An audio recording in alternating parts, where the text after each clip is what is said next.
Hi everyone, அஸ்ஸலாமு அலைக்கும். Welcome back to my channel traditional Adupangarai. இன்றைக்கி நம்ம சேனலில் ஒரு பர்ஃபெக்டான சுவையில் சூப்பர் அண்ட் சிம்பிளாக ஒரு மீன் குழம்பு எப்படி வைக்கிறது, ஒரு ட்ரெடிஷ்னல் மெத்தடில் மீன் குழம்பு மண் சட்டியில் எப்படி வைக்கிறதுன்னு தான் பார்க்க போகிறோம். அதுக்கு முன்னாடி ஃபர்ஸ்ட் டைம் என்னோடய வீடியோஸ் பார்க்குறவங்க சப்ஸ்கிரைப் பண்ணிவிட்டு பக்கத்தில் இருக்க பெல் ஐக்கானையும் கிளிக் பண்ணி வச்சுக்கோங்க. அப்போ தான் நான் போகிற வீடியோஸ் நோட்டிஃபிகேஷனாக உடனுக்குடன் உங்களை வந்தடையும். எனக்கும் ஒரு சப்போர்ட்டாக இருக்கும். வாங்க இப்போ எப்படி செய்கிறதுன்ட்டு பார்க்கலாம். நான் இன்றைக்கி கிளி மீன் தான் செலக்ட் பண்ணியிருந்தேன். இது எங்களோட ஃபேவரட் மீன்னு சொல்லலாம். எந்த ஒரு மீன் வாங்கினாலும் சரி, எங்களுக்கு இந்த மீன் சாப்பிட்டா தான் ஒரு மீன் சாப்பிட்ட திருப்தி இருக்கும். அந்தளவுக்கு கிளி மீன் தான் எங்களோட ரொம்பவே ஒரு ஃபேவரட்டான ஃபிஷ்ஷு. ஸோ இது கழுவுறதுக்கு பெரிய சைஸாக வாங்கிட்டோம் அப்படின்னா ரொம்பவே சிம்பிள் ஆகிடும் கழுவுறதுமே. இது இப்போ நல்லா கழுவி எடுத்ததுக்கு பிறகு மிளகாய்த்தூள், மஞ்சத்தூள், தேவையான அளவு உப்பு, இஞ்சி பூண்டு பேஸ்ட்டு, அப்புறம் லெமன். இதுதான் நான் எப்போதும் எல்லா மீனுக்குமே சேர்க்கக்கூடிய ஒரு சிம்பிள் மசாலா. கொஞ்சம் போல் இது கூடவே மிளகுத்தூள் சேர்த்துட்டு ஒரு 2 பச்சை மிளகாய், ஒரு 10 சின்ன வெங்காயம், இது ரெண்டையும் நல்லா உரலில் போட்டு நல்லா நைஸாக இந்த மாதிரி இடித்து எடுத்துக்கோங்க. இதையும் மீன் கூட சேர்த்துட்டு நல்லா கிளறிட்டு இதை நல்லா இப்போ ஊற வச்சிடலாம். மீனுக்கு மசாலா கொடுத்துட்டு இப்போ கொஞ்சம் நேரம் ஃப்ரிட்ஜில் வச்சு ஊற வச்சிடலாம். இப்போ அதுக்குள்ளே தலைப்பகுதியும் கொஞ்சம் வால் பகுதி, அப்புறம் அந்த தோடி இதெல்லாம் சொல்லுவாங்கள்ல, அதெல்லாம் எடுத்து வச்சுட்டு இப்போ மீன் குழம்பு தான் செய்ய போகிறோம். அதுக்கு நான் கொஞ்சம் சின்ன வெங்காயம் கட் பண்ணி வச்சுருக்கேன், தக்காளி கொஞ்சம் ஒரு 4 தக்காளி கட் பண்ணி வச்சுருக்கேன், ஒரு 3 பச்சை மிளகாய் எடுத்திருக்கேன், மல்லித்தலை, கொஞ்சம் புளி ஊற வச்சுக்கலாம். மசாலா அஸ் யூஷுவல் நம்ம மீன் குழம்புக்கு போடுற மிளகாய்த்தூள், மஞ்சத்தூள் இதெல்லாம் எடுத்துக்கலாம். அரைக்கிறதுக்கு என்னதுக்கு தேங்காய் ஒரு 2 துண்டு மட்டும் எடுத்துக்கலாம். வாங்க ஸ்டெப் பை ஸ்டெப்பாக நான் சொல்கிறேன், அப்படியே செஞ்சுட்டே வரலாம். இப்போ எங்கிட்ட மாங்காய் கிடையாது, அதனால் வத்தல் போட்டு வச்சுருக்கேன். இது அக்கா எனக்கு போட்டு கொடுத்தது. ஸோ அதையும் புளி கூடவே கொஞ்சம் ஊற வச்சிட்டோம் அப்படின்னா நல்லா குழம்போடு சேர்ந்து வேகும்போது சாஃப்ட் ஆகிடும். நீங்களும் இது மாதிரி ட்ரை பண்ணி பாருங்கள். மாங்காய் சீசன் இல்லாத டைமில் இந்த மாதிரி வத்தல் போட்டு வச்சுக்கிட்டோம் அப்படின்னா ரொம்பவே யூஸ்ஃபுல்லாக இருக்கும். புளிக்குழம்புல சேர்த்தாலும் ரொம்பவே நல்லாயிருக்கும். வாங்க இப்போ எப்படி செய்கிறதுன்ட்டு பார்க்கலாம். இப்போது மண் சட்டி வச்சுட்டு ஆயில் சேர்த்துக்கலாம். குழம்புக்கு தேவையான அளவு ஆயில் சேர்த்துக்கோங்க. எண்ணெய் நல்லாவே ஹீட் ஆகிடுச்சு. இப்போ இது கூட கொஞ்சம் வெந்தயம் சேர்த்துக்கலாம். வெந்தயத்தை கருக விட்டுறாமல் ஓரளவுக்கு பொன்னிறமாக பொரிய விட்டுக்கோங்க. இப்போ நம்ம கட் பண்ணி வச்சுருக்கிற சின்ன வெங்காயத்தை சேர்த்துடலாம்.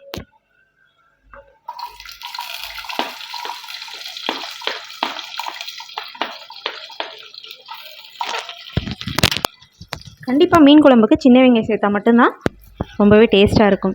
ஸோ சின்ன வெங்காயம் சேர்த்துக்கோங்க. இப்போ கட் பண்ணி வச்சுருக்கிற பாதி தக்காளி, பாதி மல்லித்தலை, பச்சை மிளகாய் எல்லாத்தையும் சேர்த்து வதக்கிக்கலாம்.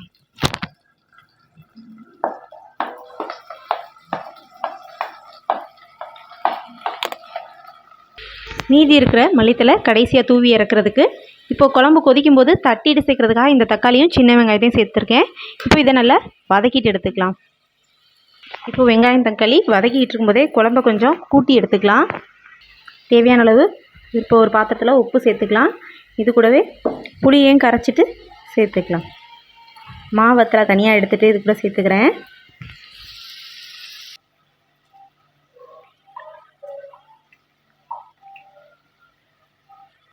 இப்போ குழம்பு கூட்டுறதுக்கு ஒரு 2-3 துண்டு தேங்காய் சேர்த்துக்கலாம். ரொம்ப சேர்க்கக்கூடாது. ரொம்ப சேர்த்தோம் அப்படின்னா டேஸ்ட்டு போயிடும். தேங்காயே தேவைப்படாது. குழம்பு கொஞ்சம் அதிகமாக இருக்கணும் அப்படின்னு தேவைப்பட்டது அப்படின்னா மட்டும் கொஞ்சம் தேங்காய் சேர்த்து அரைச்சி ஊற்றிக்கலாம். இப்போ கூட தேங்காயோட வச்சு அரைக்கிறதுக்காக கொஞ்சம் ஜீரகம் சேர்த்துக்கிறேன், கொஞ்சம் வெந்தயம் சேர்த்துக்கிறேன். இது ரெண்டையும் கொஞ்சம் வறுத்துட்டு லைட்டாக கருக விட்டுறக்கூடாது. லைட்டாக வறுத்து எடுத்துகிட்டு தேங்காயோட சேர்த்துடலாம். அப்போ தான் டேஸ்ட்டாக இருக்கும். ஸோ வெந்தய மனம் கொஞ்சம் நல்லாயிருக்கும் சேர்க்கும்போது, வறுத்துட்டு சேர்க்கும்போது. இப்போ நல்லா பொரிய வறுத்ததுக்கு பிறகு இதை தேங்காய் கூட சேர்த்துடலாம். இது கூடவே ஒரு 2-3 மிளகும் சேர்த்துக்கிறேன். தேங்காய் இப்போ நல்லா அரைஞ்சி வந்துருச்சு. இப்போ நம்ம எடுத்து வச்சுருக்கிற தக்காளியும் சின்ன வெங்காயத்தையும் விட்டு சேர்த்துக்கிட்டு லைட்டாக ஒரே ஒரு பல்ஸ் மட்டும் விட்டு எடுத்துக்கலாம். ரொம்ப அரைச்சிட வேண்டாம், சும்மா லைட்டாக மட்டும் ஒரு பல்ஸ் மட்டும் விட்டு எடுத்துக்கலாம்.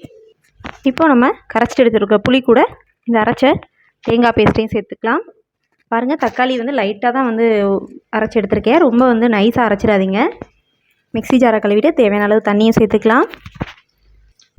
குழம்புல மீனை போடுறதுக்கு முன்னாடி இந்த மாதிரி ஒரு புளி தண்ணியில் போட்டு எடுத்து வச்சுக்கிட்டோம் அப்படின்னா கொஞ்சம் நேரம் புளி சார்ந்துக்கிட்டு இருக்கும். ஸோ குழம்பு கொஞ்சம் வாசமாக இருக்கும். ஸோ இந்த மாதிரி மீனை போட்டு எடுத்து வச்சுக்கோங்க.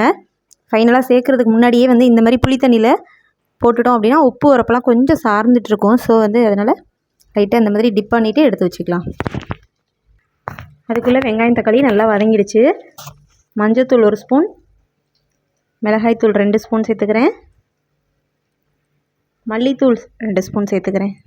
இப்போ வந்து லோ ஃப்ளேம்லேயே வச்சுக்கோங்க, கருக விட்டுறக்கூடாது மிளகாத்தூள் மஞ்சள்தூள். ஸோ வந்து லைட்டாக வந்து பச்சை வாசனை போக இதிலே நல்லா கிளறி விட்டுடலாம்.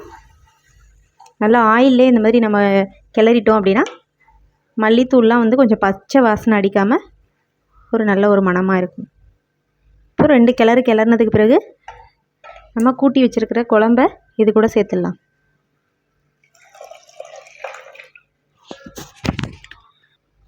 தண்ணி தேவையான அளவு சேர்த்துட்டு கன்சிஸ்டன்சியை அட்ஜஸ்ட் பண்ணிக்கோங்க. ஒவ்வொரு வீட்டில் ஒவ்வொரு மாதிரி வைப்பீங்க. புளி சில வீட்டில் புளி அதிகமாக பிடிக்கும், சிலருக்கு காரம் கம்மியாக இருக்கணும், சிலருக்கு காரம் அதிகமாக இருக்கணும். பட் எங்கள் வீட்டை பொறுத்தவரையும் உப்பு, உரப்பு, புளிப்பு எல்லாம் வந்து ஒரு கரெக்டான சுவையில் செடார்னு இருந்தால் தான் எல்லாத்துக்கும் ரொம்ப பிடிக்கும். ஸோ வந்து நான் கொஞ்சம் எல்லாமே கொஞ்சம் தூக்கலாக வச்சுருக்கேன். காரம் மட்டும் கொஞ்சம் கம்மி பண்ணியிருக்கேன். இல்லாட்டி இன்னும் ஒரு ஸ்பூன் வந்து மிளகாய் தூள், பச்சை மிளகாய் இதெல்லாம் வந்து கொஞ்சம் எக்ஸ்ட்ரா சேர்த்துக்கலாம். இப்போ வந்து இதை மூடி கொதிக்க விட்டுறலாம்.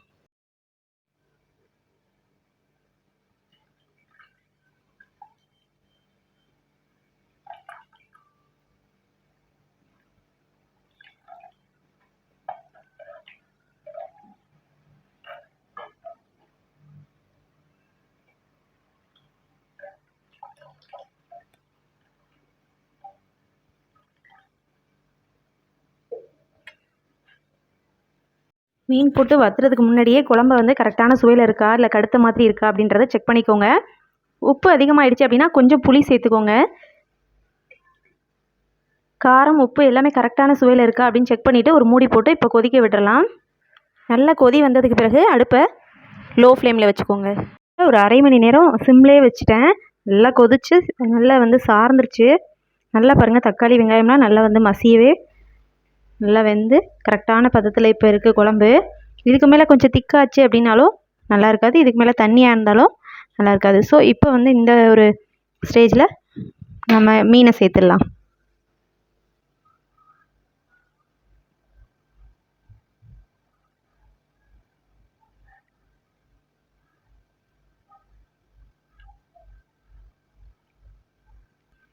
மீனை சேர்க்குறதுக்கு முன்னாடியே குழம்பு குடிச்சு பார்க்கும்போது ஒரு நல்ல ஒரு சுவையில் இருக்கணும். அப்போ தான் மீன் சேர்க்கும்போது இன்னும் வந்து அதோடய சுவை அதிகமாகும்.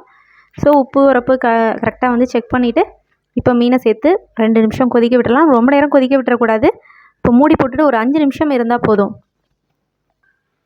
மீன் போட்டு ஒரு 5 நிமிஷம் கொதிக்க விட்டாலே போதும். மீன் ரொம்ப கொதித்தாலும் கரைஞ்சிடும். ஸோ வந்து ஸ்டவ் ஆஃப் பண்ணிடலாம். கடைசியாக மல்லியில் நம்ம எடுத்து வச்சுருந்தோம் இல்லையா, அதை கொஞ்சம் தூவிட்டு இறக்கி வச்சுருங்க. அவ்வளோதான், ஒரு பர்ஃபெக்டான சுவையில் சூப்பரான டேஸ்ட்டில் மீன் குழம்பு ரெடி ஆகிடுச்சு. நீங்கள் ஒரு மீன் குழம்பு பிரியர் அப்படின்னா இந்த டேஸ்ட்டில் வச்சு பாருங்கள், சூப்பராக இருக்கும் டேஸ்ட்டு. ரொம்ப பிடிச்சி போயிடும் இதோட டேஸ்ட்டில் உங்களுக்கு. அவ்வளோதாங்க, ரொம்பவே சிம்பிளாக மீன் குழம்பு, ரொம்ப ஒரு டேஸ்டியான மீன் குழம்பு வச்சு முடிச்சாச்சு. இப்போ வந்து மீனையும் வறுத்து எடுத்துடலாம். இப்போது ஆயிலில் சேர்த்துட்டு டபுள் சைடும் நல்லா ரோஸ்ட் பண்ணி எடுத்துக்கோங்க. அவ்வளோதான், சிம்பிள் அண்ட் சூப்பராக மீன் குழம்பும் மீன் வறுவலும் ரெடி ஆகிடுச்சு. இந்த ரெசிபி உங்களுக்கு ரொம்பவே பிடிச்சிருக்குன்னு நம்புகிறேன். ரெசிபி உங்களுக்கு ரொம்ப பிடிச்சிருக்கு அப்படின்னா லைக் அண்ட் சப்ஸ்கிரைப் பண்ண மறந்துடாதீங்க. என்னோட ரெசிபிஸ் பற்றின ஃபீட்பேக்கை கமெண்ட்டில் சொல்லுங்கள்.